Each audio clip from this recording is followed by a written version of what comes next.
Pelatih Sriwijaya FC, Neil Maizar, masih menunggu kedatangan 3 pemain untuk memperkuat tim asuhannya.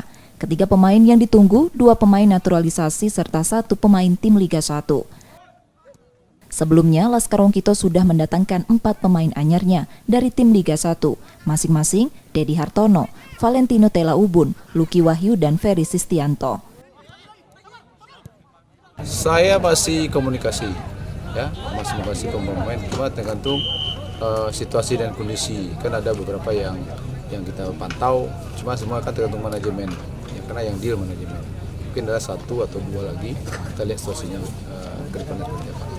Nah, naturalisasi masih katanya ada 2 yang udah oke, tapi oke-nya sampai mana saya belum tahu. Mengusung target promosi Liga 1 musim depan, Sriwijaya FC fokus menyusun komposisi timnya musim ini. Nur Muhammad, Kompas TV, Palembang, Sumatera Selatan.